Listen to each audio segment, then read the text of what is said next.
People get into sports betting because they want to make money. And yes, we all want to make money. But is that the only goal you should be setting?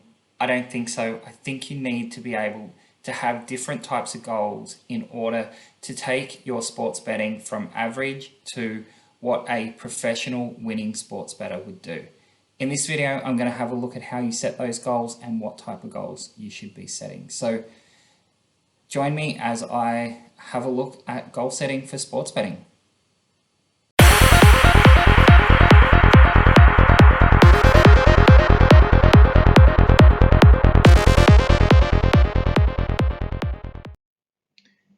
This video is going to be about goal setting and how you can actually set goals within your sports betting and the different types of goals that you're actually going to want to set, because all goals aren't created equal and most people just set the goal that they want to make money from sports betting, whether it be $1,000, $10,000 or $100,000. But while those goals are okay and great to have, there's other goals that you're going to need to look at.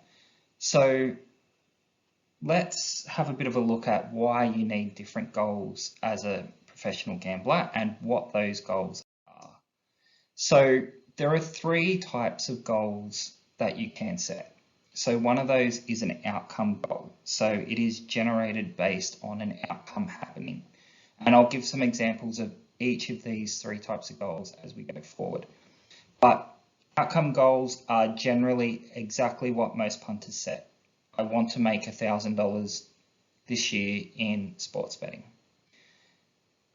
They're also what many people set when they're trying to lose weight. I want to be at 90 kilos or less.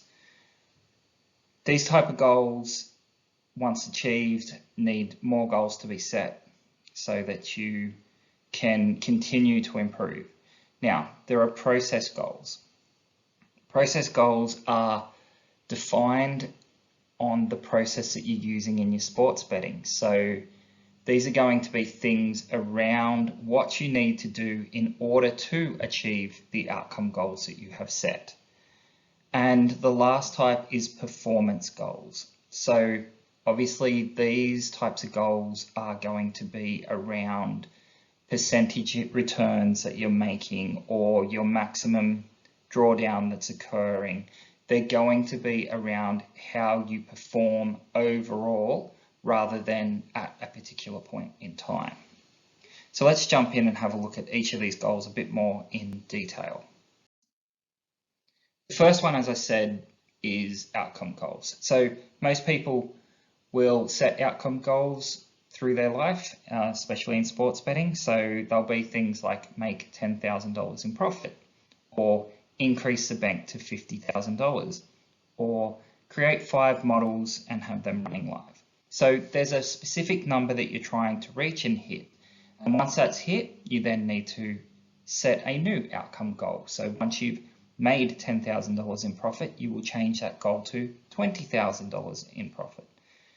Outcome goals are great because they give you something to strive for, but they're not going to tell you how you get there, and they can be a bit hit and miss. And when people don't achieve their goals, it can be a bit of a letdown.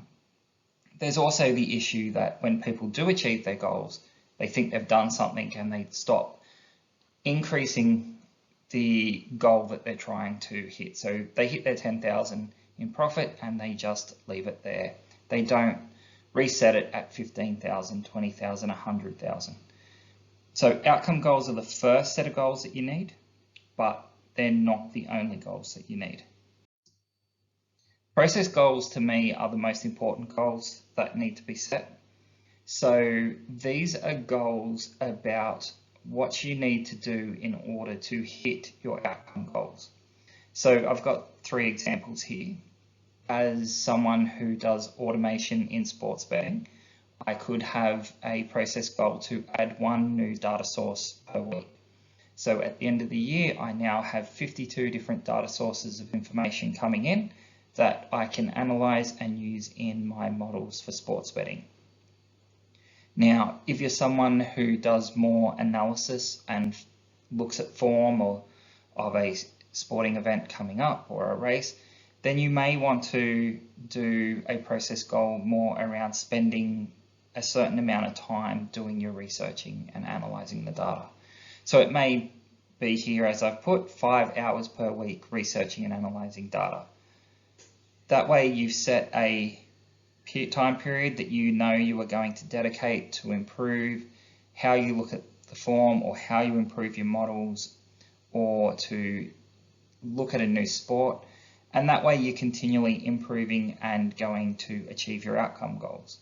The third one I've got here is train and test 2 new models per week. So if you are a automated bettor using machine learning, you need to be spending time creating and refining and testing new models, and that is how you're going to hit your outcome goals.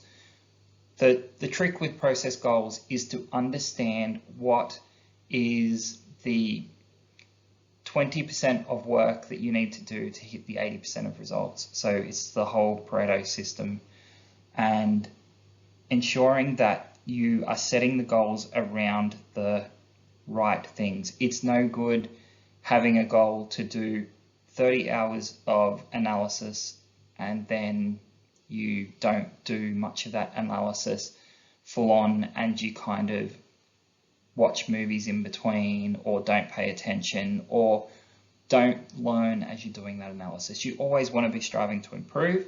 It's better to spend 5 hours doing full on focused research and analysing your data than it is to do 30 hours of just looking at it with and being distracted by other things. The third type of goal you should be setting are performance goals. So performance goals are going to be things that can change over time. So these are going to be things like achieving a profit on turnover or hitting a certain amount of money per week or minimizing your losses and drawdown. So as my examples here, make $1,000 in a week. You may make $1,000 this week and next week lose $500. You want to have these performance goals and try to hit them week after week after week. So this is where performance goals allow you to get consistency in your sports betting. They're going to allow you to try to reduce your volatility and also give you the confidence that your sports betting approach is working. So achieving a certain profit on turnover. Obviously, if I look at my 1 day profit on turnover, it is going to be very different to my week or my month or my year. And having a performance goal that is across the right time frame for you, that measures and helps you improve and creates consistency, is key in setting those performance goals. So for myself, most of them are set around either hitting a profit target for a week or minimizing the drawdown. So if I can minimize my drawdown and have it consistent, then I'm going to be able to bet more because I have more confidence in the system. Lastly, setting goals is all well and good. You should be writing them down. You should be looking at them every day. But if you're not actually doing anything with these goals and you do write them down, put them in a drawer and you never see them again, they're not going to help you. They should be in a book or journal that you write in each day. You should have them being written down every day. This reinforces the goals in your mind and it helps to you achieve them over time. You should be reading them every day. So if you write them in the morning, read them at night. And you should be measuring your progress against these goals to see if you're getting closer to it or further away.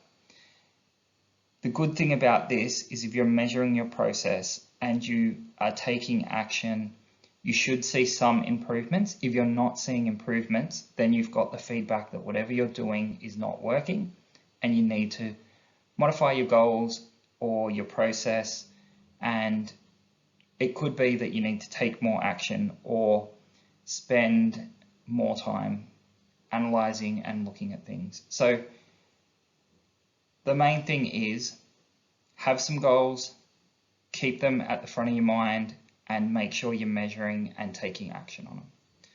So I hope that's helped out everyone with how I set my goals for sports betting, and hopefully there's something in this that you can pick up on and take into your own sports betting approach.